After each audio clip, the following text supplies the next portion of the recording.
Fala, time! E aí, pessoal? Todos bem? Tudo beleza? Tudo tranquilo? Estou chegando agora, estamos chegando aqui na nossa semana digital maravilhosa para a gente trazer hoje uma experiência de direito constitucional e direito civil. Começo eu aqui para trazer direito constitucional com vocês, depois vem meu parceiro aqui do meu trio, né? No direito constitucional nós somos um trio, professora Caroline Bittencourt, professor Jean-Rier Reck e eu, professor Matheus Silveira. É um prazer estar com vocês. Venho eu agora, depois veio o professor Jean-Rier e depois vem a professora Patrícia Strauss trazendo direito civil. Então hoje, só hoje, né, vocês têm já aí 12 questões no bolso aí, né?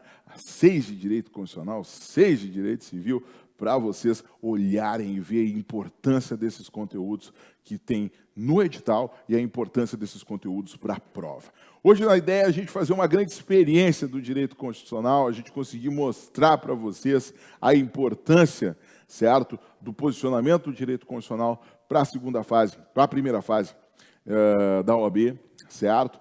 E, principalmente, para mostrar para vocês como é que o CEISC pensa, ordena, organiza exatamente a proposta de reta final, aquele momento de você concentrar, de você se organizar e partir com todas as forças para a tua aprovação. Beleza? Hoje eu estou um pouco diferente, eu estou com a camisa preta, geralmente vocês vão ver que nós da OAB usamos uma camisa azul, né, bonita, do Grêmio, né, tricolor, gaúcho, ali, mas também, né, é tricolor porque é azul, preto e branco. Então hoje estou com uma camiseta preta aqui, que geralmente a gente usa para outros eventos, mas estou aqui em homenagem, eu digo, hoje eu não vou tirar minha camisa preta, não vou botar, eu vou botar a camisa, vou continuar com a minha camisa preta para mostrar para essa galera que vão ser os novos advogadas e advogados desse país, certo? Que a gente está firme e forte aqui. Beleza? Então olha só. Vocês vão me encontrar. Deixa eu me apresentar para vocês. Meu nome é Matheus Silveira, certo? Sou professor aqui em Direito Constitucional, em Direitos Humanos, em Direito Internacional e Direito Ambiental. Então, vocês vão me encontrar muito aqui no CEISC, certo? Em 4 disciplinas diferentes. Ao todo, eu trabalho 12 questões, né?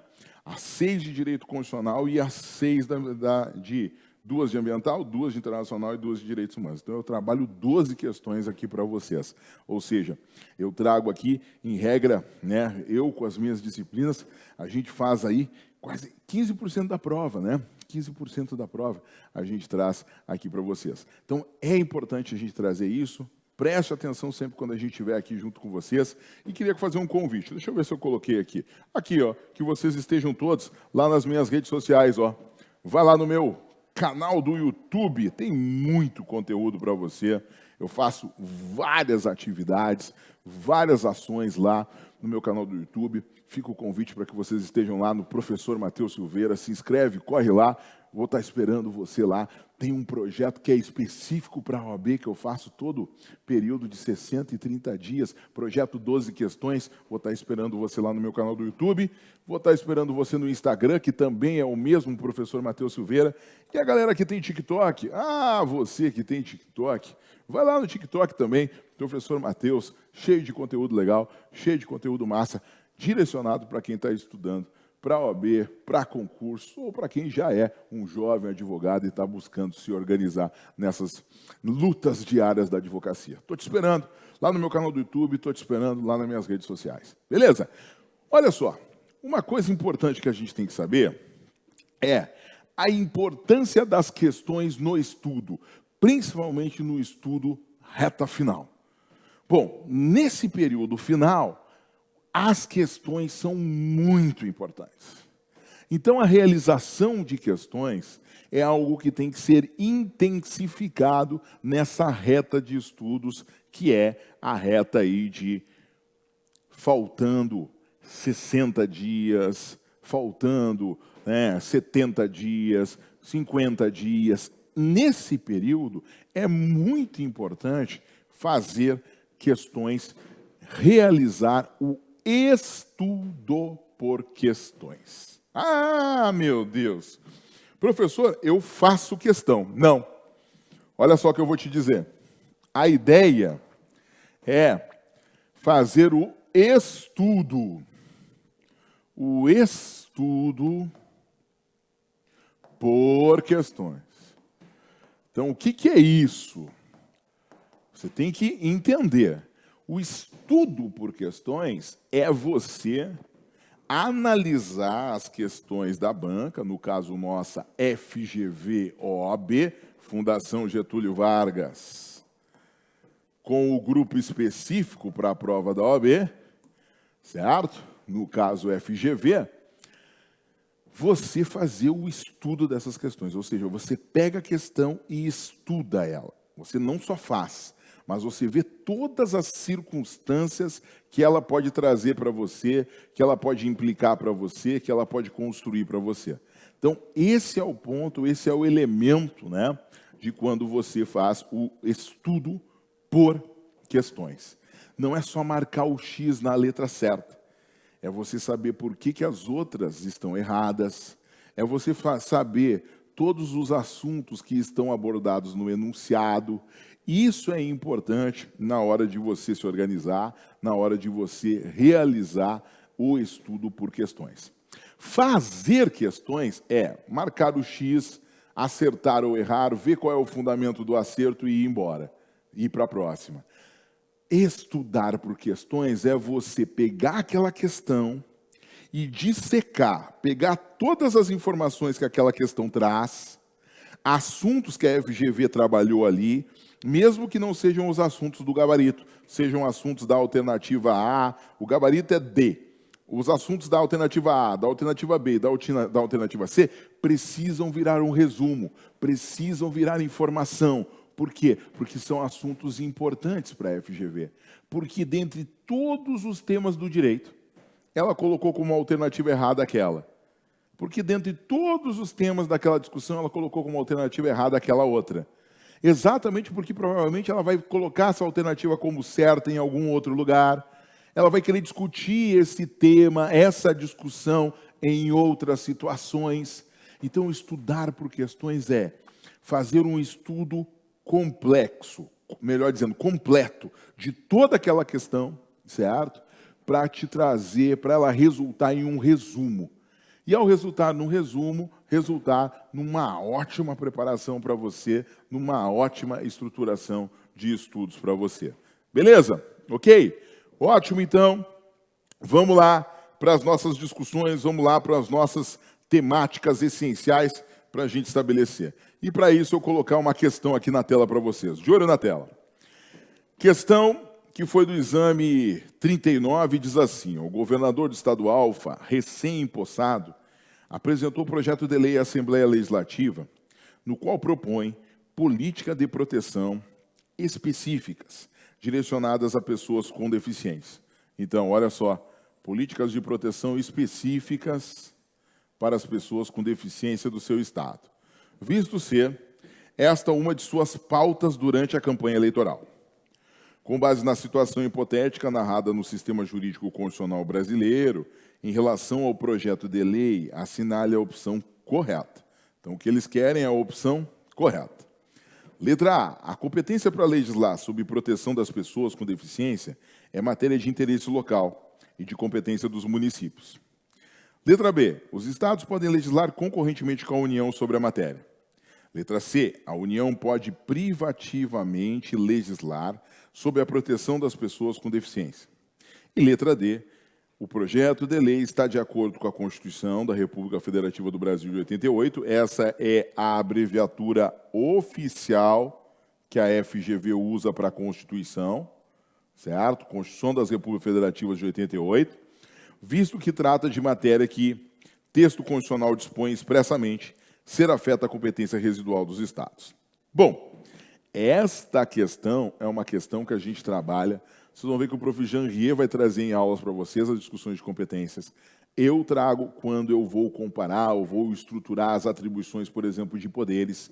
E a prof. Carol pode trazer também essas discussões principalmente quando ela vai utilizar a ideia do controle concentrado.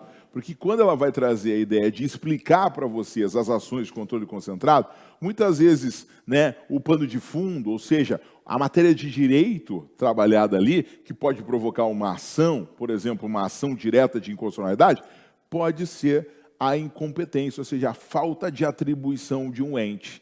A falta de atribuição desse ente, a falta de estruturação desse ente. Então, vejam vocês, aqui nós estamos falando do seguinte: é importante a gente lembrar das competências, tá? Competências. Nessas competências, cuidado, nós temos competência para legislar e vamos ter competências para administrar. Né? Aquilo que a gente chama também de competência material. Para executar as leis, né, que são feitas. Beleza? Então, precisa ter toda uma atenção, todo um cuidado nesses tópicos, nesses elementos. Tá? Vejam, essas competências vão estar distribuídas lá na parte que a gente chama de organização do Estado. E aí a gente precisa ter esse cuidado exatamente com essa estruturação das competências. Por quê? Nós vamos ter a competência, por exemplo, legislativa, competência legislativa da União. A União vai ter uma competência privativa, que está prevista no artigo 22, e a União terá uma competência concorrente, que está no artigo 24. Mas cuidado, essa competência, por exemplo, privativa da União, do artigo 22, pode ser delegada para os estados por meio de lei complementar. Aonde está isso? No parágrafo único do artigo 22. E essa competência legislativa concorrente da União, do artigo 24, traz as regras gerais. A União pode legislar sobre o tema e os estados podem fazer a legislação específica, né? Complementando aquela legislação da União, fechando com a temática da União. No caso específico, aqui, nós temos exatamente a nossa resposta, a letra B, né? Que é o seguinte: os estados podem legislar concorrentemente com a União sobre a matéria, porque é uma matéria que está no artigo 24. Olha só, 24, inciso 14. Proteção e integração social das pessoas com deficiência. Então, a temática de cuidar das pessoas com deficiência é uma temática de competência legislativa concorrente. A União pode legislar, trazendo as regras gerais, e os estados trazendo regras específicas, como esse governador quis trazer. Lembrando que essa temática de proteção das pessoas com deficiência é uma temática de proteção de direitos fundamentais, porque as pessoas com deficiência serão protegidas porque elas estarão naquele grupo de pessoas que a gente chama de vulneráveis, aquele grupo de pessoas que a gente pode chamar também de minorias, certo? Que precisam muitas vezes de uma proteção maior para o estabelecimento da igualdade de oportunidades que a gente falou, aquela ideia, né, da igualdade material, tratar os desiguais desigualmente para a gente proporcionar uma igualdade de oportunidades. Então, muita atenção aqui. Vejam, vamos lá. Letra A, a competência para legislar sobre proteção de pessoas com deficiência é matéria de interesse local. Não é de interesse local, certo? Portanto, não é competência dos municípios. É uma competência concorrente, como a gente já viu. A União pode privativamente legislar sobre a proteção? Não pode, porque o artigo 24 está dizendo que é uma competência concorrente, certo? Ou seja, que a União faz a regra geral e os estados as regras específicas. E D, o projeto de lei está de acordo com a Constituição, visto de que trata de matéria de texto constitucional dispõe, expressamente será afeta a competência residual dos estados. Ah, competência residual. Não, né? Que seria aquela do artigo 25, parágrafo 1º. O professor Jean Guia talvez vai trazer alguma discussão aqui também. Olha só, competência residual é aquela que sobra, resíduo. Né? É aquela competência que, se não é uma competência da União, não está na lista das competências da União e não está na lista das competências dos municípios, sobrou para os estados. Mas não, como a gente viu, está lá no artigo 24, ó, a gente consegue achar ela aqui. Então, ela está na lista das competências da União. Se ela está na lista das competências da União e dos Estados, ela não é residual. Então, letra B de Brasil é o nosso gabarito. Vejam, esta é a ideia de você explorar as questões, de você estudar pelas questões, de você conseguir utilizar as questões, tirar todas as informações necessárias que a banca está te dando. A banca falou da competência do município de interesse local. A banca falou de competência legislativa privativa da União do artigo 22. A banca falou exatamente de competência residual dos estados. Mas a resposta era a competência legislativa concorrente. Então a banca falou de 4 competências na questão. Mas a resposta era a competência legislativa concorrente do 24. Tudo bem, mas ela falou de outras 3 competências que ela poderá cobrar em outras provas, em outras questões. Por isso que o estudo por questões é você resumir. Você conseguir resumir todos esses itens que foram trabalhados pelo examinador na questão que ele colocou na prova. Porque isso vai te ajudar a compreender qual é a proposta dele, o que ele está querendo, o que ele pensa, que conteúdos são importantes para ele. Isso vai fazer a diferença na tua preparação. Então, nessa reta final, vocês que estão chegando agora no nosso intensivo, vocês que estão chegando agora na nossa casa aqui no CEISC, é nesse sentido que a gente vai direcionar vocês. Os conteúdos serão assertivos que a gente vai trazer para vocês. E, além disso, nós vamos direcionar vocês para conseguirem caminhar de uma forma a utilizar o pouco tempo que vocês têm com conteúdos assertivos, com um estudo adequado das questões. E outra, uma coisa é estudar por questões, outra coisa é fazer questões. A gente vai exigir que você faça questões também, porque nós vamos ter simulados exclusivos para vocês, de coisas que inclusive a gente aposta. Aliás, em últimos simulados aí das últimas provas, dos últimos exames, tem questões que a gente está colocando no nosso simulado e depois está aparecendo na prova. Então, esse ponto é um ponto que é muito importante de você entender. Que a gente vai trabalhar de forma assertiva o conteúdo. Vai explorar que você estude pelas questões. E vai fazer com que você treine, repita, faça muitos simulados para você se adaptar à estrutura da prova e à forma como ela é feita. Senão, se você nunca fez 80 questões na sua vida, num dia, imagina, hein, Jair, vai fazer a primeira vez que você vai fazer na vida 80 questões, vai ser no domingo da prova, né? Não vai funcionar. Exatamente porque, primeiro, que você vai cansar. Você não vai nem conseguir fazer as 80 questões se você não treinar antes, se você não fazer um simulado. Imagina a primeira vez que você... E isso é muito comum. Tem gente que chega na prova da OAB querendo passar e nunca fez 80 questões numa tarde de domingo, né? Tem gente que vai chegar na prova da OAB, no domingo da prova da OAB, para fazer 80 questões pela primeira vez. Não, cara. Você tem que simular. Você tem que fazer o nosso simulado. Você tem que fazer os nossos simulados que a gente vai te propor. Exatamente para o cara poder treinar, para o cara poder estar preparado. Beleza? Vamos para a próxima questão. De olho na tela. Olha só. Tendo em vista a existência de inúmeras controvérsias entre órgãos judiciários que geravam grave insegurança jurídica, o Supremo Tribunal Federal editou há quase uma década a súmula vinculante número X, que tratava da incidência de determinado tributo em situações e condições específicas. O Procurador-Geral da República, apontando as mudanças legislativas e as emendas constitucionais promulgadas em tempos mais recentes, manifestou-se na mídia sobre a ausência de compatibilidade da referida súmula com a ordem jurídica brasileira. Sobre a hipótese, segundo o sistema jurídico constitucional brasileiro, assinale a afirmativa correta. Letra A. Vamos lá, vamos nas alternativas primeiro, depois a gente explora elas. Letra A.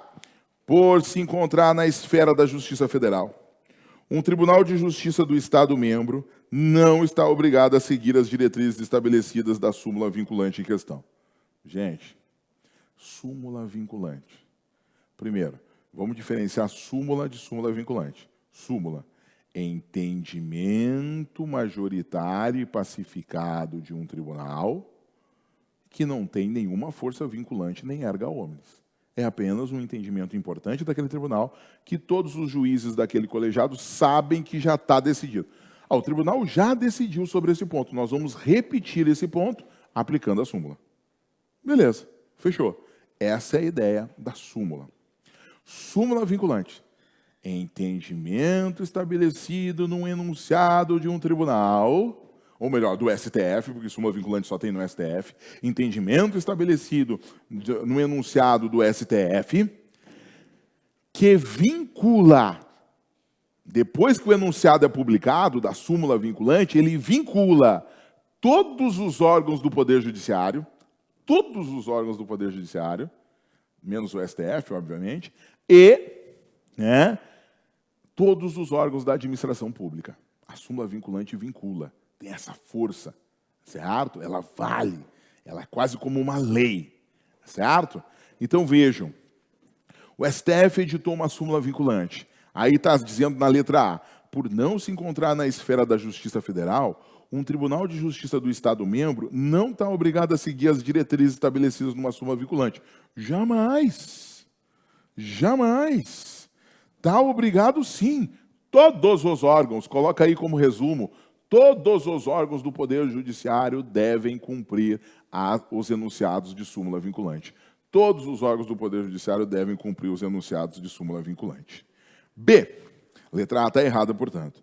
Para o cancelamento de súmula vinculante, em referência, será necessário que o Pleno do Supremo Tribunal se manifeste pelo quórum qualificado de 2/3 dos seus membros. Esse é um ponto interessante, tá?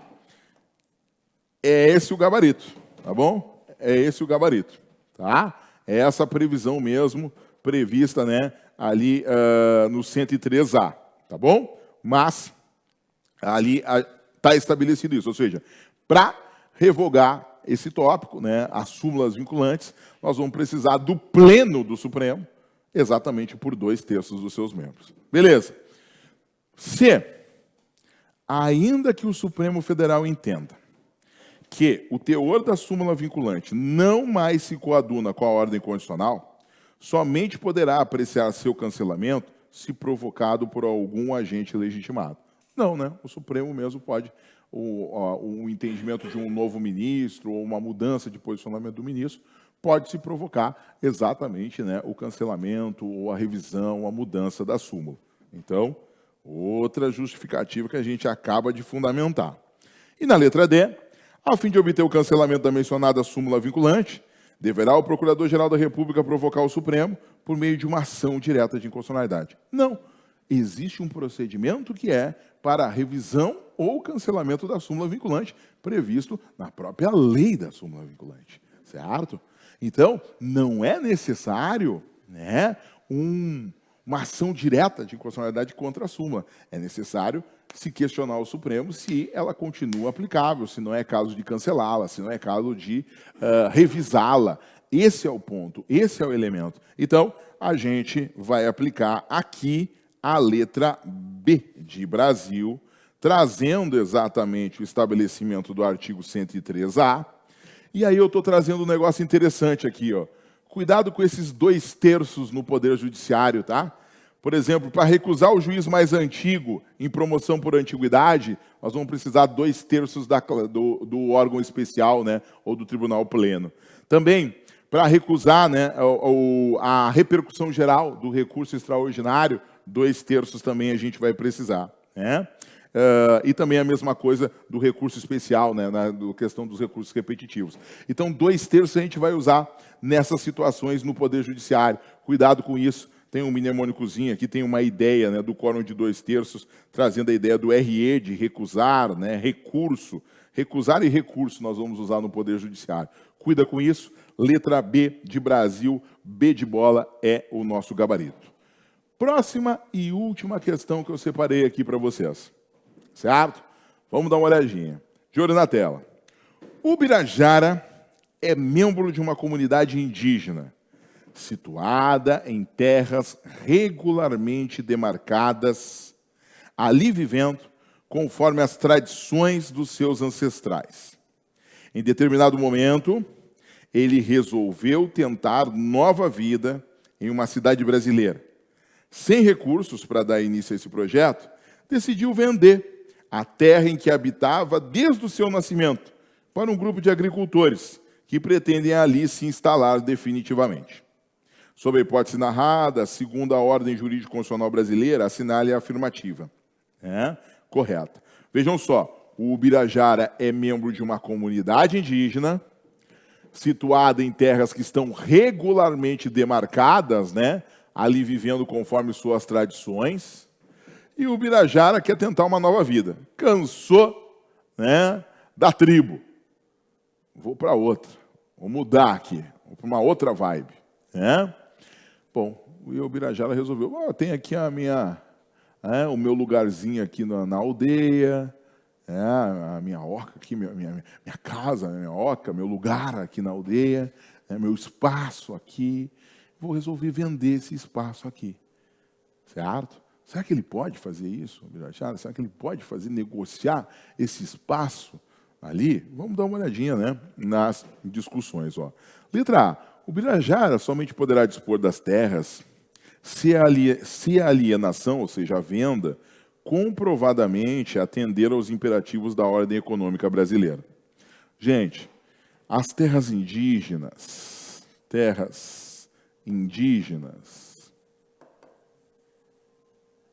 primeiro, elas são bens da União. Bens da União. Lá do artigo 20 da Constituição Federal. 20, inciso 11. Outra coisa. As terras indígenas, elas são inalienáveis. Não podem ser objeto de venda. Elas são indisponíveis. E são imprescritíveis. Não tem nem como você ter um uso capião dessas áreas.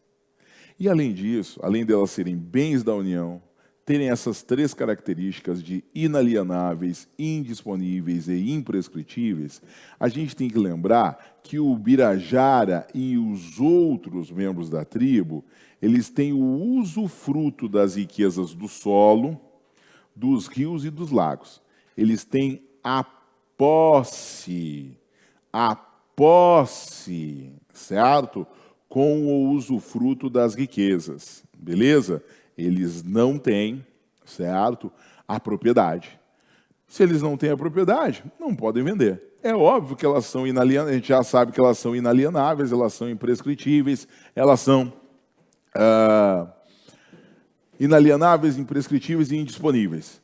Mas não é possível, o posseiro vender a terra que não é da propriedade dele.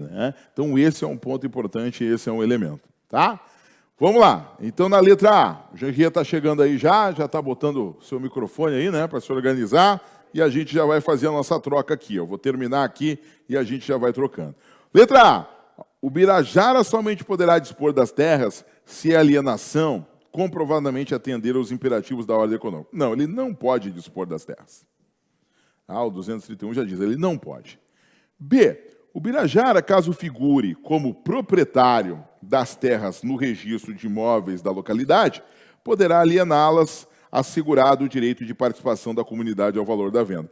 Não tem como o Ubirajara figurar como proprietário das terras no registro de imóveis, tendo em vista que as terras reservadas às comunidades indígenas são da posse e do usufruto deles, mas não são da propriedade deles. A propriedade é da União.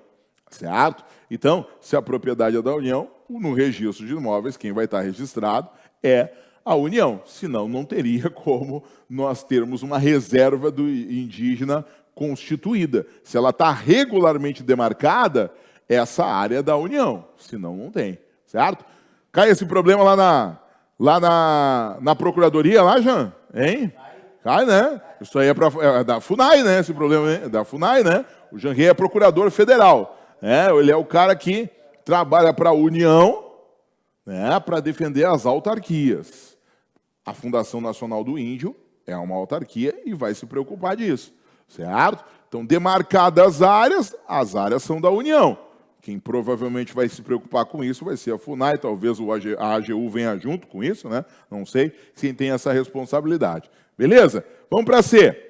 O Ubirajara não pode efetivar a venda almejada, pois as terras em questão não são passíveis de alienação, são inalienáveis, nem mesmo disposição. Beleza, essa informação está certa. Tá? D. O Birajara somente poderia alienar as terras após a devida autorização de parte da comunidade indígena que é proprietária das terras. Não, né? A comunidade indígena não é proprietária das terras. Ela é a possuidora. Ela é a quem tem o usufruto. Mas a propriedade é da União, como a gente viu.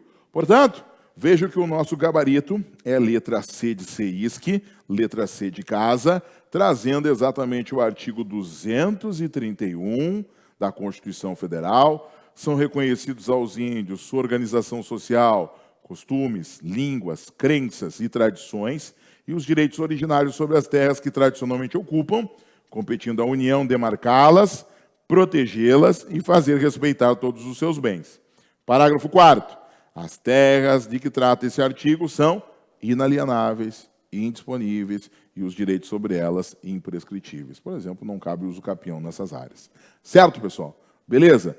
Bom, com isso, eu quis mostrar para vocês o quão importante é a gente fazer um estudo direcionado por questões, um estudo organizado de questões para conseguir fazer a correta preparação para a tua primeira fase. Beleza? A gente vai estar esperando você aqui na nossa primeira fase, beleza? No nosso intensivo, nos nossos simulados, porque nós sabemos te levar para o caminho certo, que é o caminho da aprovação. E com certeza vamos estar te esperando também na segunda fase de Direito Constitucional, que é aquela que mais aprova. Os dados são da OAB, não são nossos.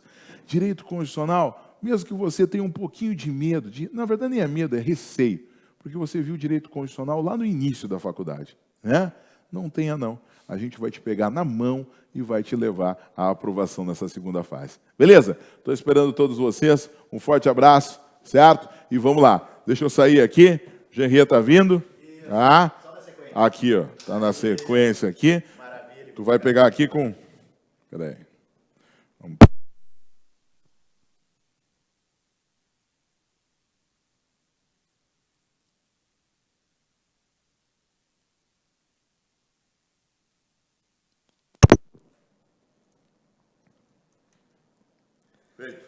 Salve, pessoal! Feito! Tudo buena? Aí, povo! Então, valeu, Mateusão. Professor Genria aqui falando, pessoal, dando sequência, né? Aqui no nosso curso intensivo, na semana do edital. Lembrando que no final do dia nós vamos ter um sorteio de um voucher, tá bem? Então, sigam antenados. Depois da minha aula, nós vamos ter também a aula com a Prof. Paty, ela vai estar transmitindo lá de Porto Alegre. Mas vamos na sequência, então, pessoal, nessa estratégia aqui, da gente trabalhar questões, ver como que a prova da OAB está se comportando, pessoal. E aí o seguinte, essa é uma questão que aparentemente parece grande, tá? Ela parece grande, parece que pode, então, confundir vocês, mas a gente vai ver que ela é bem tranquila, tá? Ela tem a ver com o problema das competências. Então, a gente vai trabalhar aqui competências. Então, vou ler aqui a questão e a gente vai trabalhar juntos, tá? Bora lá, então, pessoal. Está no 36º, é questão número 16. Diante do desafio de promover maior proteção às florestas, à fauna e à flora, reiteradamente atingidas por incêndios e desmatamentos, organizações não governamentais resolvem provocar o poder público, a fim de que sejam adotadas providências concretas para a manutenção do equilíbrio climático. Porém, sem saber quais entes federativos que seriam constitucionalmente competentes para agir na direção almejada, buscam maiores esclarecimentos com o competente advogado, que justamente é vocês. No âmbito da competência comum, tá, pessoal? Então, foi dado aqui o nome da competência. Estabelecida pela Constituição Federal de 88. Assinale a opção que apresenta a orientação recebida, tá? Outra coisa, pessoal, depois a gente vai ver aqui, ó, competentes para agir. Isso tem a ver com o problema que a gente vai ver daqui a pouco. Bom, aí vem a União deve atuar legislando privativamente a respeito da referida proteção, sendo que aos demais entes federativos estará tão somente cumprir as normas criadas pela União. B. A União, os Estados, o Distrito Federal e os municípios são todos competentes para promover a referida proteção do meio ambiente, sendo os termos dessa cooperação fixados em legislação primária produzida pelo Congresso Nacional, com quórum de aprovação de maioria absoluta. Vem a C. A União e os Estados dividirão, com exclusividade, as responsabilidades inerentes à produção das normas e à atuação administrativa, tendo pressuposto o fato de ter o constituinte originário brasileiro, na Constituição de 88, adotado uma típica federação de segundo grau. Olha, pessoal, essa daqui vai ser até uma questão, uma alternativa que eu já vou retirar agora, tá? Porque ela vai fugir do nosso debate por causa desse erro aqui, tá? Federação de segundo grau seria uma federação formada por União e Estados. Só que no Brasil, pessoal, a gente tem essa peculiaridade interessante, que a Federação Brasileira é formada por União, Estados-membros, municípios e Distrito Federal. Mas os municípios fazem parte, isso é importante, tá? Então a nossa federação tem 3 graus. Essa daqui, então, a C, pessoal, até vou excluir e nem vou debater, tá? Então isso é importante. O Brasil é um todo formado por União, Estados-membros, municípios e Distrito Federal. Lembre que se aparecer segundo grau, a federação está errada. A federação norte-americana é assim, União e Estados, mas o Brasil não é assim. D. A referida proteção é uma tarefa precípua da União, podendo o Presidente da República, nas suas atribuições constitucionais, se considerar conveniente, delegar tarefas específicas aos Estados, ao Distrito Federal e aos municípios. Bom, pessoal, então vamos lá então, aqui ó, a questão da competência, pessoal. E competência, bem como foi mencionado ali, realmente são tarefas, tá? Só que aqui é uma competência federativa, tá? Porque lá no direito processual, a gente tem as competências dos órgãos judiciários, a gente tem a competência também administrativa, que é a competência dos órgãos públicos fixadas por lei, tá? Mas aqui é uma competência federativa. É o que compete às entidades federativas, ou seja, qual que é a competência da União, qual que é a competência dos estados, qual que é a competência do Distrito Federal e qual que é a competência dos municípios, tá? Realmente, vocês não vão ter o VAD lá na hora, mas a gente consegue já mapear alguma coisa, tá? Então, a gente vai ter, pessoal, artigo 21, artigo 22, 23, 24, 25 e 30, tá? Que vão nos interessar. Claro, a gente não precisa saber de cor os artigos aqui, a gente vai ter macete, tá? De todo modo, pessoal, o artigo 21 traz as competências exclusivas da União. Tem uma lista lá de competências da União, tá? No artigo 22, e são competências administrativas, tá? Esse ADM aqui, então, são competências para a União fazer coisas. Pode ser que seja ali a questão ambiental, tá? Lá no artigo 22, nós temos as competências privativas, tá? São competências da União para legislar, para a União criar normas, tá? A União vai criar normas numa lista que está lá no artigo 22. No artigo 23, nós temos precisamente a competência comum, tá? E aí o que acontece, pessoal? Está escrito lá, tá? Está escrito na questão que se refere à competência comum. Então, a gente já sabe qual que é o artigo que está sendo mencionado. Vocês vão dizer assim, tudo bem, professor, mas não dá para a gente decorar. Calma que a gente consegue resolver ali muita coisa, tá? O artigo 24, pessoal, se refere à competência concorrente, tá? É relacionado com uma competência para legislar, para criar normas. A União vai criar normas gerais, tá bem? A União vai criar normas gerais e os estados vão criar normas específicas, tá? Os estados irão criar normas específicas, a Constituição fala em suplementar, tá? E a competência comum, ela é administrativa, ela é para fazer coisas, tá? E a competência comum, pessoal, ela abrange uma atuação conjunta da União, dos estados, tá? Do Distrito Federal e dos municípios. Muito bem. O artigo 25 vai tratar da competência dos estados, tá? E o artigo 30 vai falar da competência dos municípios. É bom dar uma lida em cada um desses artigos, pessoal, porque realmente isso faz parte da essência do direito constitucional, a competência federativa, tá bem? Além disso, também ajuda a gente a entender outras matérias. A gente vai entender direito penal, de direito administrativo, por exemplo.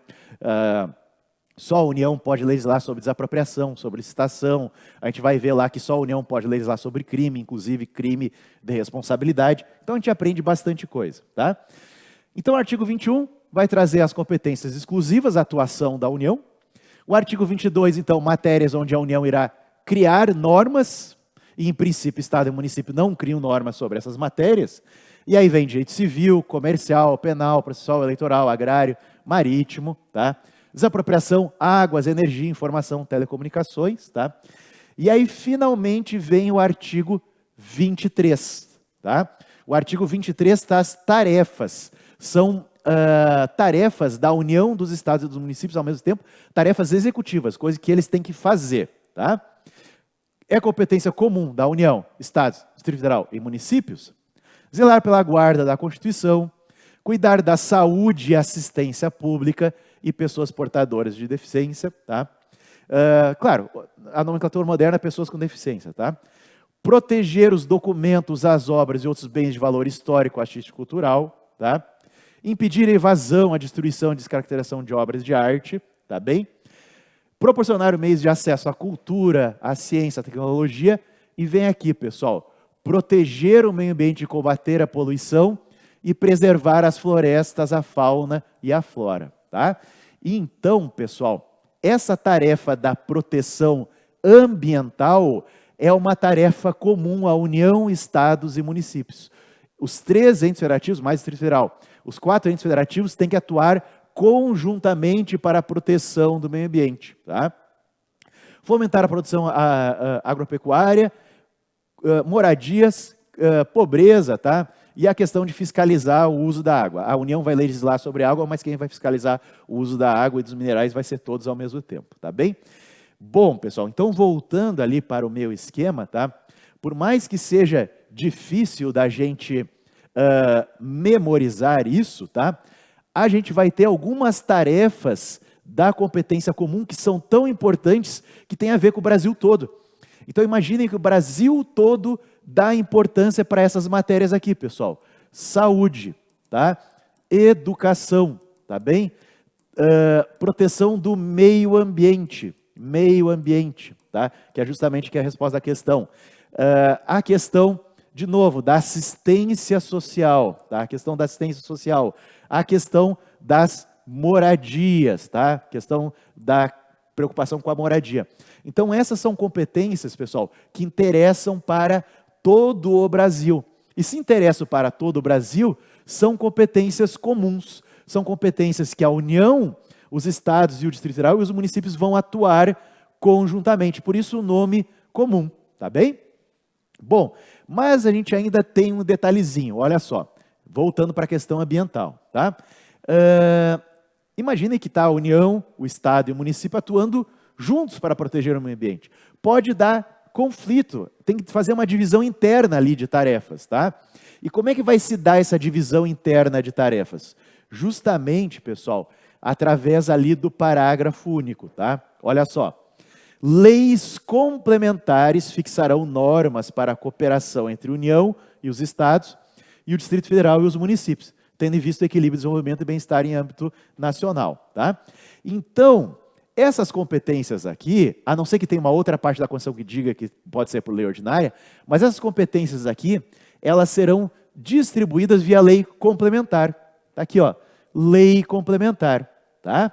Então é a lei complementar que vai dizer, olha, dentro da proteção do meio ambiente a União faz isso, dentro da proteção do meio ambiente o Estado mesmo faz aquilo outro, tá? E qual que é a diferença de uma lei complementar para uma lei ordinária, tá? Lei, então, complementar e lei ordinária, tá? A lei ordinária é aprovada por maioria simples, vi antes que o Matheus estava falando do quórum de 2/3 e tal, aqui a lei ordinária é aprovada por maioria simples, enquanto que a lei complementar, pessoal, é aprovada por maioria absoluta, tá? Por maioria absoluta, tá bem? Então anotamos isso. Então esses temas muito importantes são temas que a União, Estado e municípios têm que atuar conjuntamente, tá? Ali, saúde, educação, meio ambiente, assistência social, moradia, produção de alimentos também, tá? E nós vamos ter temas, pessoal, não é objeto da questão, mas é bom que a gente memorize, tá? Que são matérias onde só a União vai legislar, que é justamente direito civil, empresarial, penal, processo. Só a União vai criar regra sobre direito eleitoral, só a União vai criar regra sobre direito do trabalho, tá? Agora, voltando lá para a questão. Olha só, pessoal. A União deve atuar legislando privativamente a respeito da referida proteção, sendo que os demais entes federativos estarão tão somente cumprir as normas sem que possam suplementá-la, tá? Então a gente tem mais aqui uma questãozinha. Em primeiro lugar, pessoal, a pergunta é sobre competência comum. Só aí já resolveria, tá? Mas nós temos aqui, pessoal, essa competência aqui concorrente, tá? Onde a União vai criar normas gerais e os estados vão criar normas específicas, tá?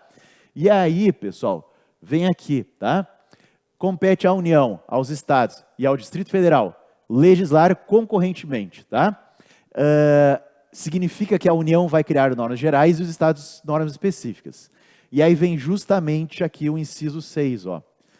Florestas, caça, pesca, fauna, conservação da natureza, defesa do solo e recursos naturais e proteção do meio ambiente e controle da poluição, tá? Então essa matéria meio ambiente, pessoal, essa matéria proteção do meio ambiente, a União cria normas gerais e os estados criam normas específicas, tá? É o parágrafo 1º e o parágrafo 2º. No âmbito da legislação concorrente, a União vai criar normas gerais. E no âmbito da competência concorrente, tá? Os estados vão criar competências suplementares. Com essa aula, pessoal, a gente já tem o mapa aqui das competências, tá? Então vamos lá. Voltando, tá? A União deve atuar legislando privativamente a respeito da referida proteção. Não, a gente viu que proteção do meio ambiente é uma matéria onde a União cria normas gerais e os estados criam normas específicas, tá? Está lá no artigo 24 e não no 22. Sendo que demais entes federativos estará tão somente cumprir, sem poder suplementar. Não, os estados podem suplementar, tá? Os estados poderão suplementar. Então essa A aqui está errada, tá? Vamos para a D. A referida proteção é uma tarefa precípua da União, podendo o presidente da República, nas suas atribuições, delegar. Bom, pessoal, a gente acabou de ver pelo 23 que não é uma tarefa só da União. A gente acabou de ver que a proteção do meio ambiente é uma tarefa da União, dos estados e dos municípios ao mesmo tempo. Por isso, então, a D está errada. Então, sobra só a B no final das contas. A União, os estados, o Distrito Federal e os municípios são todos competentes para promover a referida proteção. É bem isso, pessoal, é bem isso que diz o artigo 23. Tá? Então, a correta aqui é a B de Brasil. Tá? É a que está em negrito aqui. Ó. A União, os estados, o Distrito Federal e os municípios são todos competentes para promover a referida proteção, sendo os termos dessa cooperação fixadas em legislação primária. Tá? Eles deram ali uma enrolada, eles poderiam ter falado em lei, tá? Produzida pelo Congresso Nacional, sim, vai ser produzida. Se é uma lei federal, vai ser produzida por quem? Né? Com quórum de aprovação de maioria absoluta. Eles poderiam ter falado lei complementar, tá? Mas eles quiseram dar uma dificultada aqui nessa questão, que é uma questão que eu considero difícil, mas se a gente tiver bem mapeado, a gente consegue resolver, tá? Então, quando eles falaram bem assim, ó, que é uma lei aprovada por maioria absoluta, eles se referiram a uma lei complementar, tá? Então é isso, pessoal. Saúde, educação e meio ambiente, tá? A União vai criar normas gerais e os estados criam normas específicas, tá bem? E quem é que executa essas leis? É um problema de competência chamada comum. Quem vai executar? Olha, é um problema do Brasil inteiro, é importante para o Brasil inteiro. Então, a União executa, os estados executam e os municípios executam também. Como que isso vai se dar? Através de uma lei complementar, tá? Perfeito, pessoal. Vamos para a próxima. José foi eleito deputado estadual, a 38ª recente, né? Por determinado estado da federação. Uma semana após sua posse, fora do recinto da Assembleia Legislativa do seu respectivo estado, o deputado encontra João, candidato não eleito e seu principal opositor durante a campanha eleitoral, vindo agredi-lo, causando lesões corporais gravíssimas, cuja persecução em juízo é iniciada mediante denúncia oferecida pelo Ministério Público. Diante de tal contexto, levando em consideração as imunidades do parlamentar estadual, tá? De acordo com o direito constitucional brasileiro, assinale a correta. Em relação à imunidade formal de processo, recebida denúncia oferecida contra deputado estadual, por crime cometido após a posse, a Casa Legislativa que pertence ao parlamentar denunciado poderá apenas sustar a tramitação da ação penal. Bom, por gozar da mesma imunidade material de deputados federais e senadores, José não poderá ser responsabilizado por qualquer tipo de crime. Tá? Em relação à imunidade formal de processo, o deputado estadual José está sujeito a julgamento judicial por crime comum cometido, desde que a análise da denúncia oferecida contra ele seja autorizada pela respectiva Casa Legislativa. Tá? Então, aqui dá a ideia que teria que ter uma autorização para que tenha processo contra ele.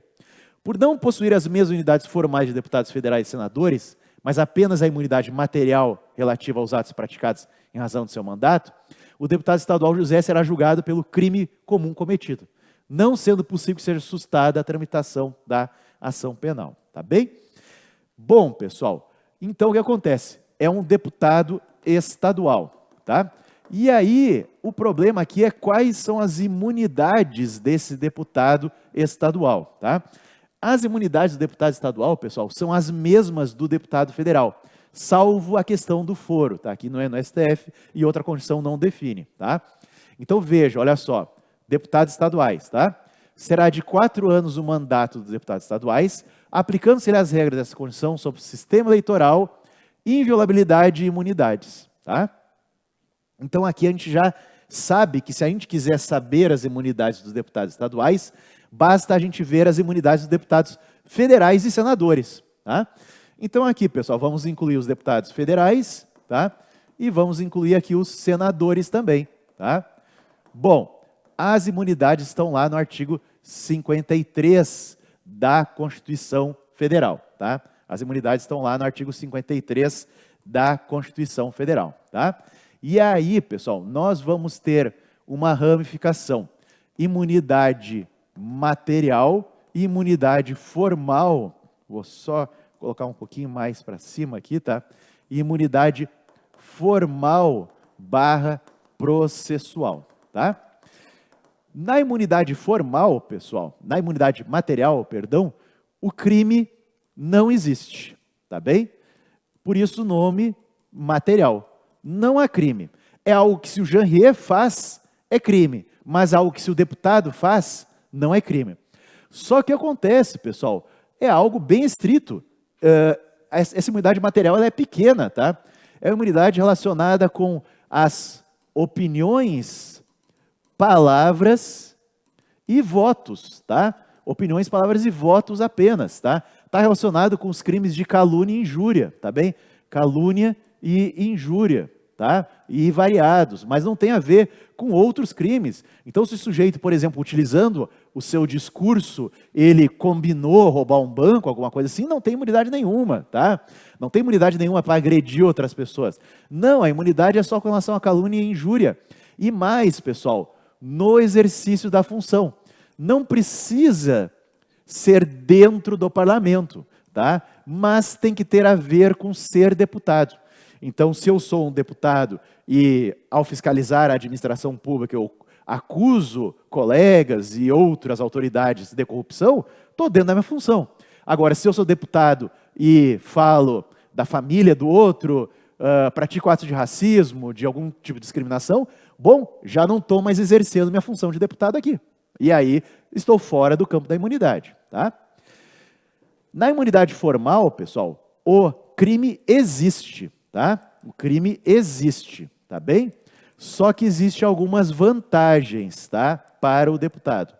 A primeira vantagem, pessoal, é a imunidade prisional, tá? Ele não vai preso, tá? Ele não vai preso, salvo crime de flagrante delito, ele não vai preso, tá? Mas ele responde igual. O crime existe e tem processo. E a segunda vantagem, pessoal, é a possibilidade de sustação do processo, tá? O processo, então, ele vai começar, mas a casa, se assim entender, pode parar o processo. Então, não precisa ter autorização da casa para iniciar o processo. O processo vai começar e a casa, se assim entender, vai interromper o processo, vai ficar com a prescrição suspensa ali e tal. Então, está lá o 53, ó. Os deputados e senadores são invioláveis, civil e penalmente, por qualquer suas opiniões, palavras e votos. Vejam que aqui é a imunidade material. O parágrafo primeiro tem a ver com o foro e prerrogativo de função. Ok. O parágrafo 2º, pessoal, fala da imunidade prisional. Desexpedição do diploma, os membros do Congresso Nacional não poderão ser presos, salvo em flagrante de crime inafiançável. E aí, isso vai ser enviado para a casa respectiva, que vai decidir se ele fica preso ou não, mesmo em caso de flagrante de crime inafiançável, tá? Mas agora vem para o terceiro, que está aqui a resposta. Recebida a denúncia contra o senador ou deputado, por crime ocorrido após a diplomação, o Supremo Tribunal Federal dará ciência à casa respectiva, que, por iniciativa de partido político nela representado e pelo voto da maioria de seus membros, poderá, é uma escolha da casa, tá? Poderá, até a decisão final, sustar o andamento da ação. Então veja, pessoal, se a casa não fizer nada, o processo vai seguir normalmente, tá? Então vamos voltar lá para a questão, tá? Olha só, primeira coisa, tá? Vejam que ele agrediu o colega. Então não existe imunidade material aqui. A imunidade material é só por opiniões, palavras e votos, tá? Vamos ver o que diz a B, ó. Por gozar da mesma imunidade material de deputados federais e senadores, o deputado estadual José não poderá ser responsável por qualquer tipo de crime. Não, pessoal, não. Aquela imunidade ali é uma exceção, tá? Ele responde por todos os demais crimes. Ele só é imune com relação às suas opiniões, palavras e votos. E mesmo assim, pessoal, opiniões, palavras e votos que não significa planejar outro crime, tá? Como convocar para alguma espécie de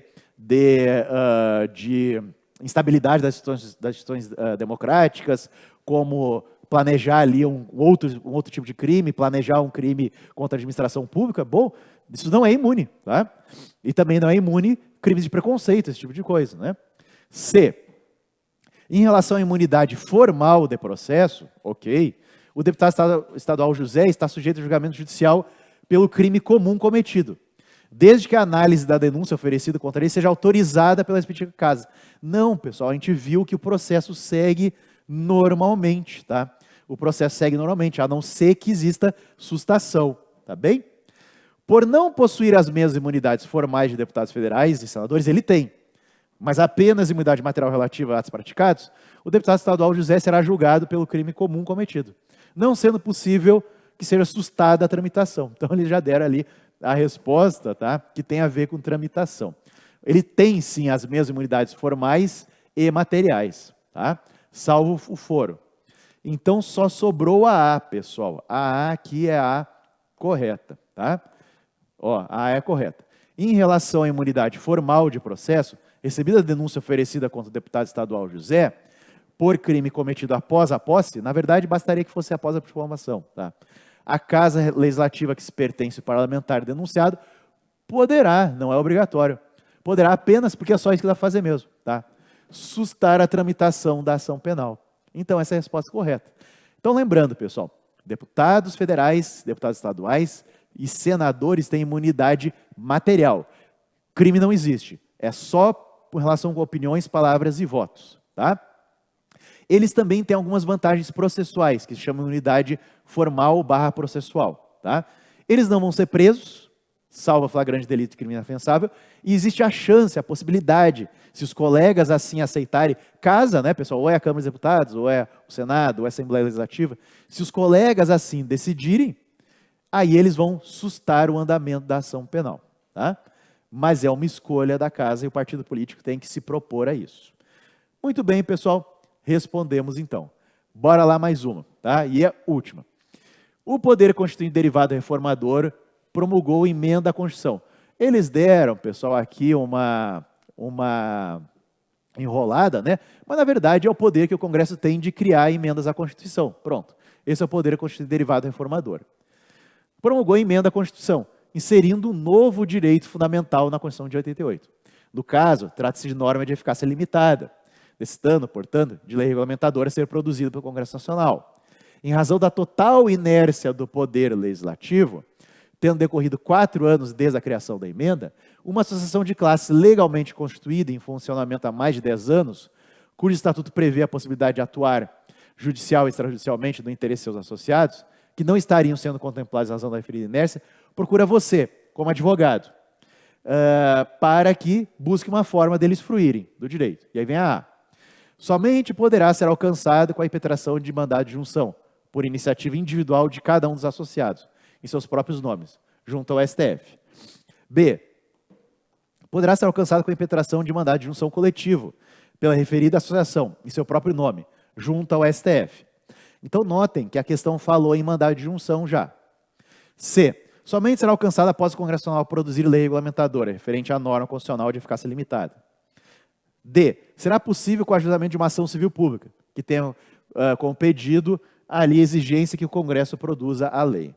Bom, pessoal, aqui tem a ver com remédios constitucionais, tá?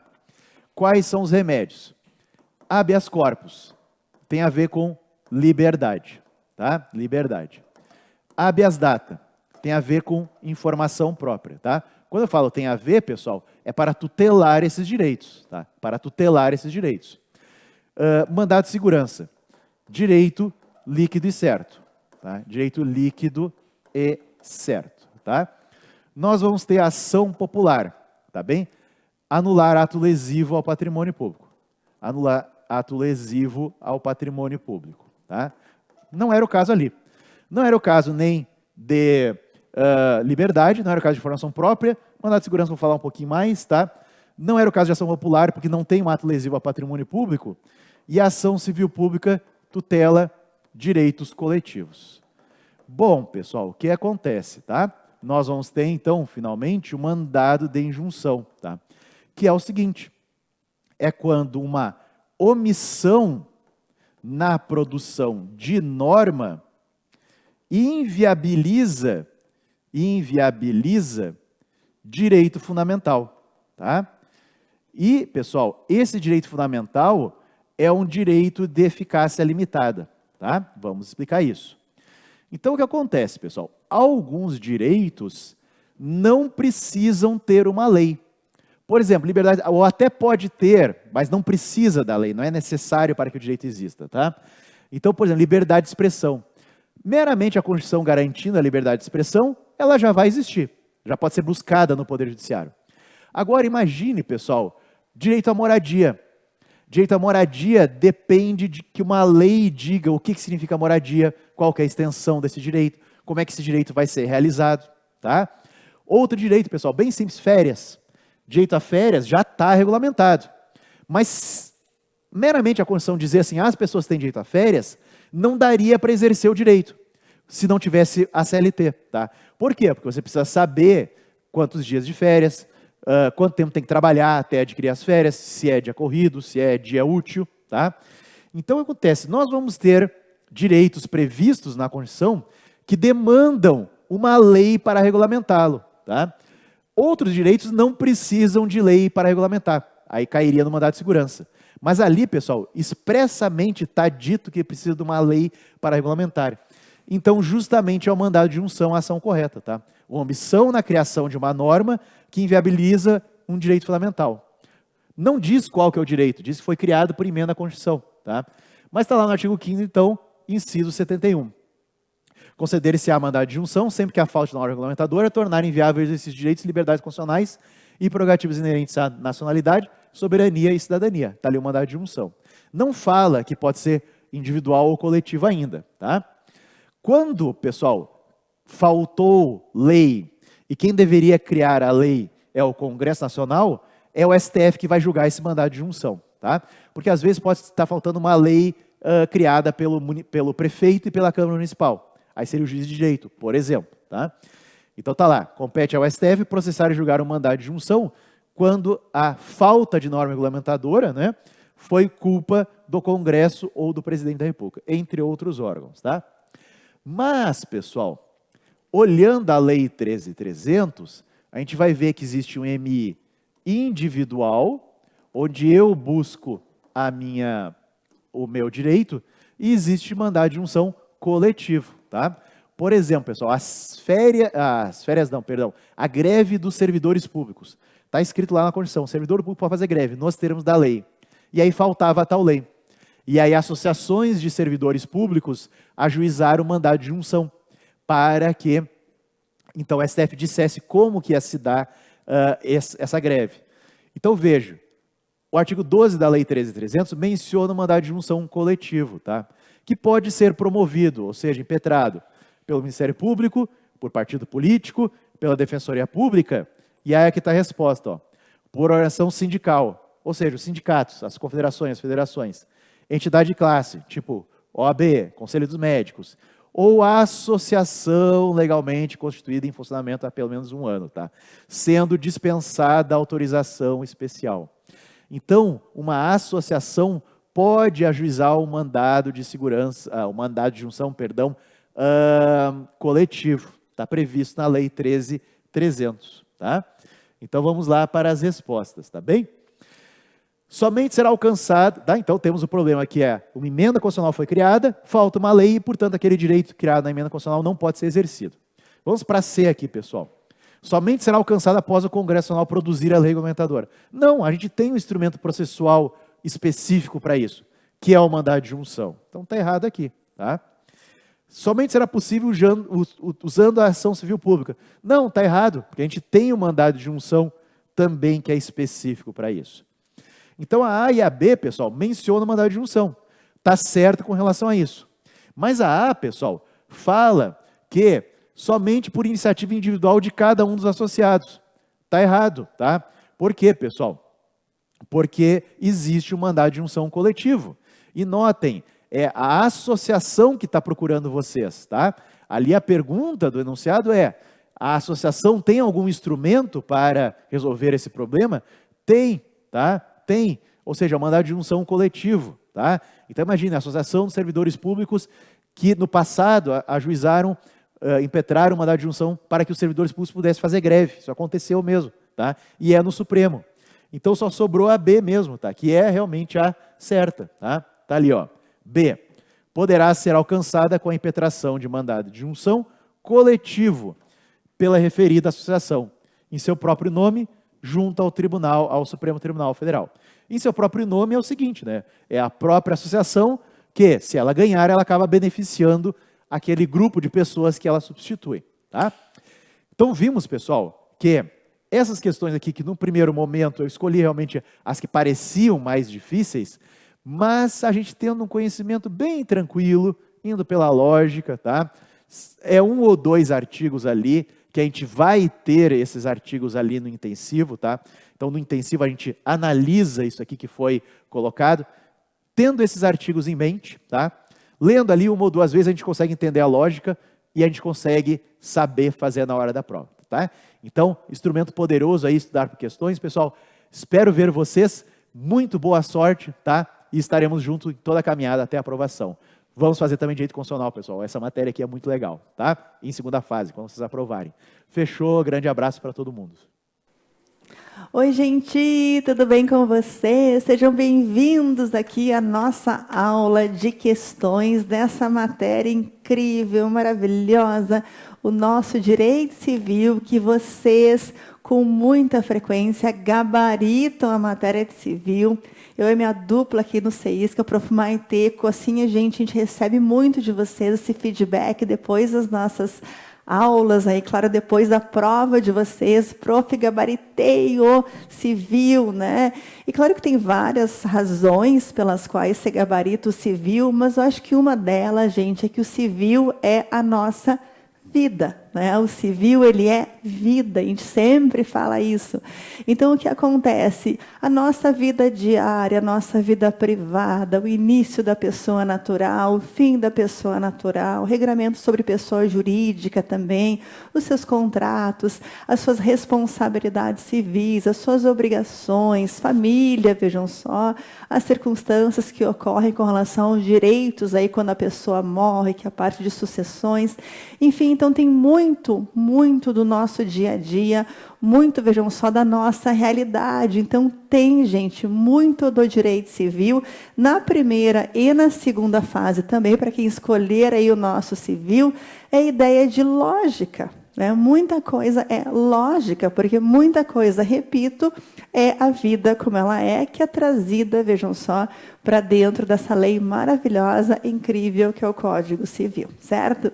Então, eu estou aqui hoje para que eu possa resolver 3 questões com vocês, 3 questões de direito civil, que eu selecionei, assim, alguns pontos que são interessantes, alguns pontos que são legais de trabalhar, e, claro, na verdade, são os pontos que eu vejo que tem uma recorrência maior nas provas de vocês, por isso que eu trouxe aqui. vocês já tiveram aulas um pouco antes, né? Então, eu estou aqui encerrando, portanto, o nosso dia de hoje, a nossa noite com Direito Civil. Gente, fiquem ligados, porque ao final tem um sorteio, tá? Sorteio, eu só fui informada aqui. Daqui a pouco vai sair o nome, vou me encaminhar por aqui, tá? Mas tem um super sorteio hoje, vejam só. É um sorteio, gente, de um voucher de R$300, meu Deus, né? Enfim, fiquem ligados que daqui a pouquinho, portanto, aí vai ter esse sorteio, né? Saberemos quem é o ganhador, que será enviado aqui para mim no meu WhatsApp, tá? Gente, vamos lá, então. Vejam só, vamos começar com a nossa questão, a questão que eu tenho aqui, tá? Uma questão que foi escolhida, uma questão que fala assim: Carlos, motorista de táxi, estava parado em um cruzamento devido ao sinal vermelho. De repente, de um prédio em péssimo estado de conservação, de propriedade da sociedade empresária XYZ e alugado para a sociedade ABC, caiu um bloco de mármore da fachada e atingiu o seu carro. E sobre o fato narrado, assinale a opção correta, tá? Uma coisa que eu sempre faço nas minhas aulas, todas elas, tá? É uma ideia de estrutura. Tá? Eu preciso saber onde que as coisas começam, onde que elas terminam. Eu preciso saber o que esses pontos tratam dentro do meu Código Civil. Tá? E aí, gente, muitos falam que o civil é grande, o Código Civil é grande, mas, de novo, muita lógica, muito assim, né, ideia da realidade que nos ajuda a acertar as questões. Tá? Então, vamos pensar. Deixa eu fazer isso aqui, que eu sempre faço nas minhas aulas, que é o seguinte. O direito civil se divide, olhem só, parte geral, obrigações, contratos, responsabilidade civil, coisas, família e sucessões. Tá? Então, essa é a divisão do nosso Código Civil. De novo, olhem só esse andar, né, que essa legislação maravilhosa traz. Ela começa aqui com a pessoa natural, nascimento, etc., e aqui termina. Né, termina na parte aqui, portanto, de sucessões. Né? E aqui tem todo o desenrolar de uma pessoa, portanto, ao longo de sua vida. Tá? Muito bem. Aí, gente, um ponto que eu sempre acho interessante, que eu chamo a atenção, é a identificação do que é esse assunto. Então, esse assunto dessa questão aqui, tá? Tá falando o quê? Vamos voltar para ela, tá? O Carlos, que é motorista, né? No caso aí, gente, olhem só, teve, no caso aí, um bloco de mármore atingiu, né? Teve seu carro atingido por um bloco de mármore que caiu da fachada desse prédio aí que estava em péssimo estado de conservação, tá? E aí pergunta com relação a indenização, danos, responsabilidade. Então, vejam, no universo dessa lei incrível que é o nosso Código Civil, onde é que está isso aqui? Né? O que é essa matéria aqui? Do que trata, portanto, essa questão? Né? Do que ela fala? Então, olhem só, tá, gente? Sucessões, trata de quê? De forma geral, né? A questão tratou de herdeiros, herança, né, testamento, circunstâncias assim? Não. Então, essa questão não é de sucessões. Tá? Essa questão, ela trata, vejam só, de divórcio, alimentos, tutela, curatela, casamento, né, que são pontos que estão dentro do direito das famílias do Código Civil. Não. Então, não é direito de família. A nossa questão trata, olhem só, de posse, uso capião, direitos reais, como, por exemplo, a hipoteca, o penhor, não é? A própria propriedade. Essa questão trata com relação a isso? Não. Então, não é isso aqui. Tá? Essa questão trata de parte geral. O que fala a parte geral? Fala de pessoas, fala de bens, né? Fala de prescrição, decadência, fala de defeitos do negócio jurídico. Trata sobre isso? Não. Tá? A questão não é... A gente sabe o que é a questão. A questão é de responsabilidade civil, né, gente? A gente já sabe. Mas vamos lá fazer toda essa construção. Essa questão fala de credor, de devedor, de pagamento, de adimplemento, de inadimplemento. Será que ela fala sobre isso? Não, não fala. Tá? Porque obrigações fala sobre isso, de modalidades, de adimplemento, de inadimplemento. Não fala, não é disso. Tá? E essa questão também em nenhum momento falou de contratos, né, gente? Então, não com relação à parte, vejam só, do Carlos, que foi a vítima do dano. Não temos nada relacionado. Aqui não havia um contrato entre Carlos e, digamos ali, né, essa empresa XYZ, entre a sociedade ABC, não. Então, aqui nós não temos, né, portanto, matéria de contratos também. Então, muito bem. O que é essa matéria? Essa matéria de responsabilidade civil, que trata, gente, sobre isso aqui, sobre indenizações, sobre reparações, sobre atos que são ilícitos, sobre responsabilidade subjetiva, responsabilidade objetiva, enfim, é sobre isso que tratam os artigos de responsabilidade civil. Beleza, tá? Então a questão é dessa matéria. Vamos nos situar. Onde é que está essa matéria no Código Civil? Tá? Aí está aqui. Eu tenho 3 artigos de parte geral que tratam sobre isso, artigo 186, artigo 187, artigo 188 do Código Civil, que tratam sobre isso, tá? Isso eu falo nas minhas aulas, hein? São artigos importantes para responsabilidade civil.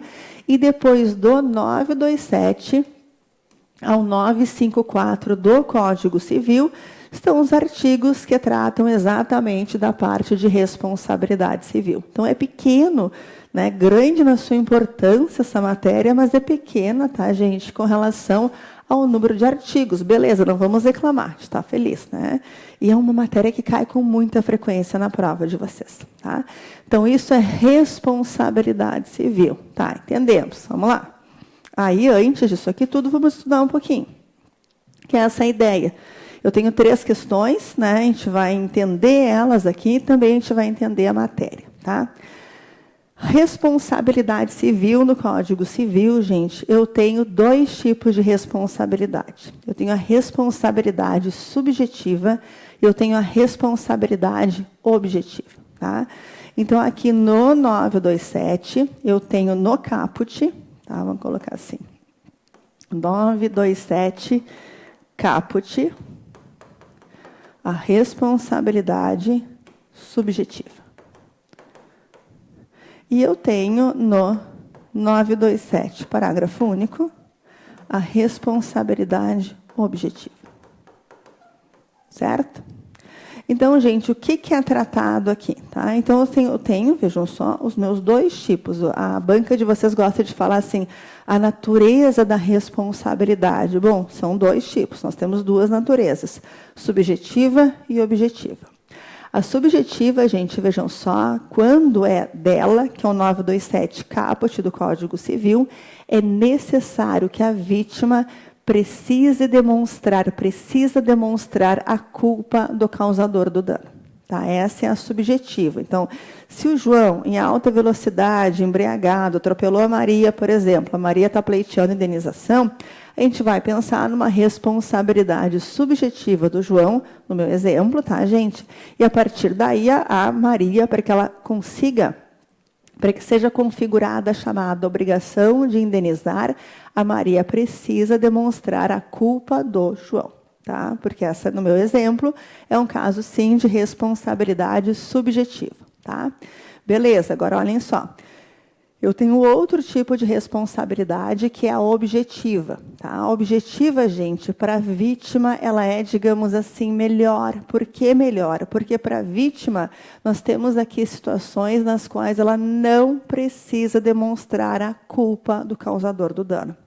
Quando for objetiva, a vítima ela demonstra os elementos, vejam só, de responsabilidade, o nexo causal, o dano, vejam só, a conduta, mas não precisa demonstrar a culpa. Tá? Então, subjetiva demonstra a culpa do causador do dano, a objetiva não precisa. Tá? Mas, Patrícia, Prof. Pati, quando que a gente vai ter uma responsabilidade objetiva? Bom, de acordo com o 927, parágrafo único, nós vamos ter ou porque a lei manda, certo? Ou porque a lei manda, gente, ou porque o risco da atividade do causador do dano, vejam só, O risco que ele coloca para outras pessoas, no caso aí, é um risco aumentado. Já vou dar um exemplo. Por isso, se causar dano para alguém, como consequência, a responsabilidade objetiva. Então, gente, primeiro da lei. Há vários casos que nós temos da lei, né? Não só no Código Civil, mas também no CDC, de responsabilidade objetiva. Aqui, eu coloquei 3 casos. Tá? Então, a lei me fala que, em algumas situações, a responsabilidade do causador do dano é objetiva, tá? Mas não só a lei, também o risco. O risco tem que ser avaliado no caso concreto. Então, uma empresa que transporta valores, né, cujos empregados estão fortemente armados, colaboradores, será que ela não expõe outras pessoas a um risco aumentado do que outras empresas, do que uma loja de roupas, por exemplo? Eu acho que sim. Então, nesse caso, caso essa empresa cause dano para alguém, ela responde de forma objetiva. Tá? Então, lei ou risco são as situações, portanto, aí de responsabilidade objetiva do Código Civil. E aqui eu tenho 3 casos, ó, gente. O meu cachorro, né, quem for aí nosso aluno vai saber, de repente alguns sabem, eu tenho um cachorro, o nome dele é Cabrito. E o cabrito, ele morde pessoas, né? Inclusive a gente, né? Mas o cabrito, enfim, no início nós não sabíamos, ele era adotado, foi adotado e ele é mordedor, tá, gente? Então, quem responde pelos danos causados pelo cabrito? Dono ou detentor, tá? Beleza, outro caso de responsabilidade objetiva, que é o caso, gente, ó, da nossa questão. Dono de edifício ou construção responde pelos danos que resultarem de sua ruína, se esta provier da falta de reparos cuja necessidade fosse manifesta. O que entende o Código Civil? Que para esse tipo de situação, é um prédio, um imóvel que tem que ter reparos, que enfim, que tem que ter uma manutenção. Quem que tem que fazer esses reparos é o dono. Tá? E se não fizer e causar danos em outra pessoa, o dono responde. O que difere do 938, tá? Que é de um objeto caído ou lançado de um prédio, de uma situação, um prédio bem novinho, vamos pensar um exemplo, porque exemplo é tudo nessa vida, a gente sempre dá exemplos aqui. Tá? Então, pense em um prédio bem novinho, gente, do nada cai um vaso de flores, aí, enfim, né, no pé de um machuca aí uma pessoa. O que nós temos como consequência? Quem que responde? Aquele que habitar. Tá? Então, da onde caiu 914? O João. O João é locatário, o João responde. O João é comodatário, o João responde. O João é proprietário, o João responde. Tá? Então, quem estiver habitando vai ser o responsável. Nesse caso, volto para a nossa pergunta. Olhem só, eu tenho um prédio em péssimo estado de conservação. Tá? Quem que é o dono, gente, no caso? O dono é XYZ. Então, me fala o 937 que a responsabilidade é do dono. Então, por isso, como consequência, eu vou ter a A como resposta. Tá? Carlos pode pleitear da sociedade XYZ indenização pelos danos sofridos. Tá? Não é da ABC, porque a ABC é locatária.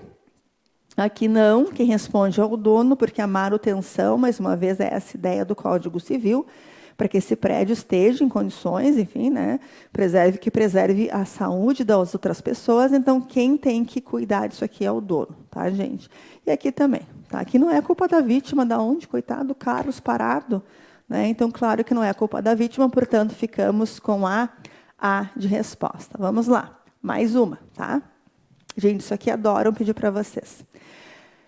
Érico é amigo de Astolfo, famoso colecionador de obras de arte. Olha o que eu faço, eu sou uma pessoa ansiosa, por natureza, tá? Nascida ansiosa. Eu não consigo ler isso aqui tudo, tá? Antes de eu escrever alguma coisa. Então, 2 pontos da minha pessoa que talvez ajudem vocês também. Nós temos que abrir, colocar quem é quem, tá? Então, aquele caso aqui, né, um pouco mais simples a outra questão, mas esse caso, já estou vendo aqui, Érico, Astolfo e Diego, Tá? Tem 3 pessoas colocadas ali. Então, hoje eu preciso anotar, eu preciso colocar quem são os personagens, porque isso abre a questão, tá? E me dá uma certa tranquilidade, talvez, me dá uma certa sensação de controle por algo que eu não tenho, porque eu nunca vi essa questão na minha vida, mas me ajuda. Tá?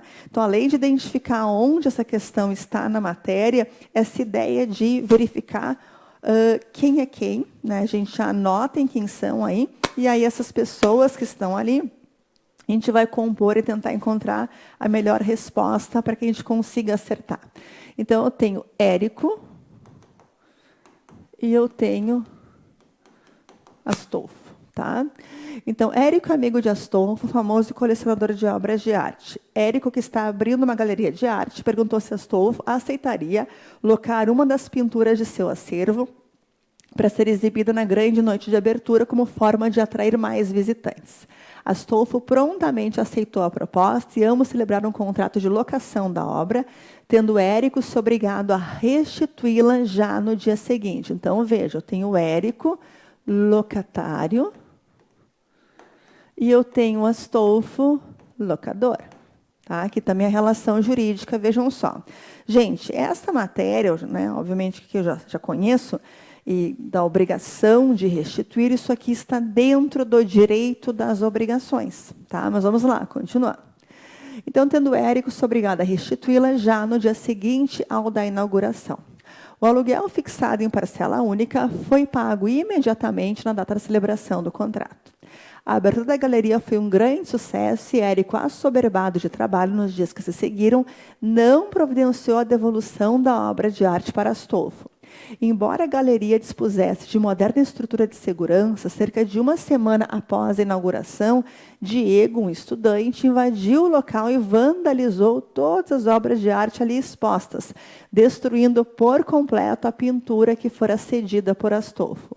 As câmeras de segurança possibilitaram a pronta identificação do vândalo. Como é que fica, então? O Diego foi lá, estragou tudo, né? E nós temos esta situação aqui, tá? Gente, vejam. Tá? E pergunta que, né, vai pagar, não vai pagar isso, pagar aquilo. Veja o que nós temos aqui. Nós temos uma situação que o Érico ele tinha se obrigado a devolver, a restituir, portanto, esta obra de arte um dia depois. Tá? Um dia seguinte, está aqui. Ó. Mas não fez. Ele não fez. Tá? Então, o que eu tenho é que ele estava com ele, não deveria mais estar com ele, mas ainda estava com ele. Tá? E acontece o que no caso? Né? Acontece que houve o perecimento, a perda total, portanto, deste bem, né? Uma outra pessoa que entrou ali, mas essa é a verdade, não deveria mais estar com o Érico, e sim deveria estar com o Astolfo. Tá? Então, gente, essa matéria, como eu comentei, é de direito das obrigações. Tá? Então, vamos fazer aqui a nossa colocação. Então, essa é a questão 1, tá? A questão 2 é de direito das obrigações que nós temos aqui, e obrigações vai do artigo 233 ao 420 do Código Civil. Mega organizado obrigações, ali eu tenho modalidades, eu tenho transmissão das obrigações, adimplemento e inadimplemento das obrigações. Assim que eu tenho a parte de obrigações, né? Bem numa estrutura também lógica, tá? E aí, gente, o palavreado que é usado, o português, o linguajar, como queiram, que é falado em obrigações é credor, devedor. Devedor é a pessoa que se obrigou a alguma coisa, credor é a pessoa que está aguardando que o outro lado cumpra com essa alguma coisa. Aí, nesse sentido, vejam só o que eu tenho aqui. Eu tenho o quê? O locatário, portanto, no caso aqui, o Érico é devedor, porque se obrigou a restituir, enquanto que o Astolfo é credor. Tá? E aí, gente, qual que é um outro elemento importante aqui? Identificamos quem são os personagens, identificamos onde que está essa matéria no Código Civil, tá? Que é dentro de obrigações. Qual que é um outro ponto importante que nós temos aqui? O Érico, gente, ele estava em mora. Tá? O que é a mora? A mora é o atraso. Então, ele deveria ter entregue no dia seguinte, mas não entregou. Tá? Ó, não entregou. não providenciou a devolução da obra e aconteceu isso aqui. Eu vou ter um artigo que vai incidir bem redondinho nesse caso, que já caiu outras vezes para vocês, que é o artigo, gente, acho que eu coloquei ele aqui, o artigo 399, tá? Que fala assim: o devedor em mora responde pela impossibilidade da prestação, ainda embora essa impossibilidade resulte do caso fortuito ou força maior, se estes ocorreram durante o atraso. Tá? Então, é esse redondinho que eu vou ter com relação a isso. Então, o 399 está em mora. Eu trouxe o 238 aqui para mostrar que é dentro de obrigações, obrigação de dar uma coisa certa, modalidade restituir. Tá? Gente, né, tem o 238, que seria, portanto, uma resposta se não estivesse em mora o devedor. Mas estando em mora é uma coisa lógica. Vejam, vamos pensar logicamente. Não deveria estar mais com ele essa obra de arte. Aí, não devendo estar mais com ele, então podia entrar lá o Diego, que não tem problema. A obra de arte do Astolfo não estava mais lá. Né? Mas, porque o devedor estava em mora, tivemos essa situação. Tá? Então, a obra de arte ela foi destruída. Aí, vejam só a resposta. Érico tem o dever de indenizar o Astolfo integralmente pelos prejuízos sofridos em decorrência da destruição da pintura. Tá? Porque, mais uma vez, não deveria estar por lá. Tá? Aqui o Érico fala que não pode ser obrigado, sim, ele é obrigado, se indenizar, a C também está errada. E aqui fala, somente estará obrigado a indenizar Astolfo se restar comprovado que colaborou. Não deveria estar com o Érico e, portanto, tá, gente, nós temos aqui uma situação em que é ele que paga, sim, incidência do artigo 399, tá? Beleza, vamos lá verificar aqui. A Luísio concedeu empréstimo a Fábio, não consigo, tá? Eu preciso já escrever, eu não consigo esperar, tá? Então, eu tenho aqui, ó, a Luísio, tá? E eu tenho o Fábio. Então, vamos lá. A Luísio deu empréstimo para o Fábio. Então, eu vou pensar em credor e vou pensar em devedor, tá? A pessoa que se obrigou. E, como garantia do empréstimo, Letícia concedeu para a Luísio uma fiança. Tá? A Luísio fiança, renunciando ao benefício de ordem. Considerando essa hipótese, assinale a opção correta. Gente, aí esse caso, e olhando claras assertivas, essa questão trata do contrato de fiança. Um outro ponto que com muita frequência cai para vocês. Tá? Então, onde que está aqui? Tá? Vamos pegar as questões aqui. As questões não, vamos pegar isso aqui. Tá? É dentro de contratos. Contratos nós temos aqui, vamos manter a mesma caneta, né, gente? Mesma cor. Contratos nós temos do 421 até o 853A. Essa é a parte de contratos no Código Civil. E, claro, eu peguei essas 3 matérias, porque são as 3 matérias que eu dou para vocês aqui no CEISC. Eu sou professora de obrigações, contratos e responsabilidade civil, né? E também sou de direito do consumidor, mas a nossa aula de hoje é só de civil, tá, gente? Então, olhem só, para ficar bem dividido, essa matéria de contratos que está aqui. A parte de contratos, ela tem uma parte chamada de teoria geral de contratos, né?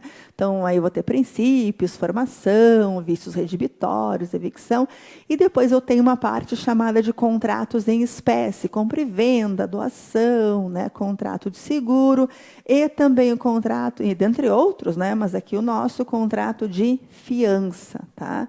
Contrato de fiança. E aí, gente, olhem só, com relação ao contrato de fiança, deixa eu colocar aqui os artigos, né, que nós temos com relação a isso. Bom, primeiro, a nossa resposta. Gente, quando eu tenho uma situação aqui, tá? Quando eu tenho uma situação de contrato de fiança, um ponto que nem todo mundo sabe é que a fiança, o contrato, ele é entabulado, ele é estabelecido entre fiador e credor. Então, esta pessoa aqui, ela vai garantir o pagamento da dívida do Fábio. A Letícia garante pagar a dívida do Fábio, caso o Fábio não pague. Então, o contrato de fiança, que é sempre, olha essa palavra, sempre um contrato acessório, ela vai ser um contrato entabulado entre credor e entre fiador. Tanto que é possível prestar, vejam só, a fiança até mesmo contra a vontade do devedor.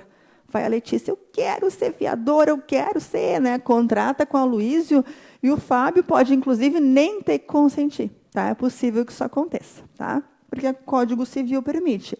Então, é esta relação contratual, mais uma vez. E quando se faz um contrato de fiança, qual que é a regra? Se ninguém estipulou de outra forma, a regra, gente, é que nós temos aqui o chamado benefício de ordem. O que é o benefício de ordem? O português já nos fala. Primeiro, a Aloísio vai atrás dos bens do Fábio. Agora, se o Fábio não tiver bens, aí tu vai atrás dos bens da Letícia. Beleza? Agora, veja, o que fala o enunciado? É possível que o devedor não, é possível que o fiador renuncie a essa ordem, renuncie ao benefício de ordem. Bom, aí se renunciar, não tem mais a ordem, né? Aí pode o Aloísio ir direto para os bens de Letícia? Pode, né? Sem problema algum.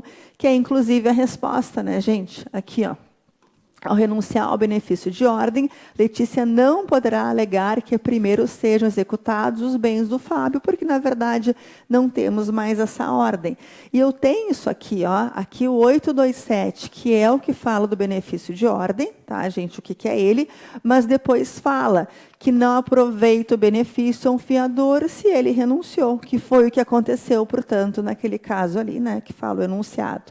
Um outro ponto, ó. Letícia só pode conceder a Aloísio fiança se houver o consentimento de Fábio. Não, tá, gente? Nós temos aqui, como eu já comentei, que é possível que se estipule a fiança, ainda que sem o consentimento do devedor. Depois, se houver convenção expressa das partes, a fiança concedida por Letícia pode ser de valor superior. Não, né, gente? A fiança é um contrato, no caso, muito sério, né? Está aqui, portanto, o nosso conceito, artigo 818, tem que ser sempre por escrito. Então, a pessoa não pode prestar fiança por valores acima, na verdade, do que foi contratado. Tá? E aí, vejam só, caso o empréstimo tenha sido verbal, a fiança também. Não, acabei de comentar que nós temos que a fiança é um contrato que pode trazer diversos prejuízos para o fiador, então é um contrato que tem que ser expresso, como assim fala os artigos do Código Civil. Não existe fiança verbal, tá? Então, essa é uma questão de contratos que trata sobre fiança. E agora, gente, já tenho aqui o nome da vencedora do voucher de R$300, tá? Que é a Thaís Fernanda Fres da Silva. Ah, parabéns, Thaís, que demais aí, né? Tem esse voucher, portanto, aí do CEISC. Olha só, tu tem que enviar um e-mail para promocal, né, @ceisc.com.br até o dia 20 de outubro, informando aí que tu ganhaste aqui, que eu te sorteio, a Prof. Pat sorteou. Thaís Fernanda Fres da Silva falou, né, não foi eu que fiz o sorteio, mas falei que tu és a vencedora, portanto, aí, deste prêmio de hoje. Gente, civil é lindo, né? Civil é maravilhoso, civil é lógica, civil é matéria que vocês gabaritam na primeira fase, que se dão muito bem também na segunda fase. Então, eu queria mostrar um pouquinho do que é o nosso civil para o exame da OAB e como é o civil na preparação aqui do curso CEISC, sempre com muitos exemplos, sempre com essa estrutura lógica e sempre com um sorriso no rosto, né, gente? Porque também dá para estudar e aprender direito dessa forma leve, certo? Fico por aqui, até a próxima, gente, ó, bons estudos.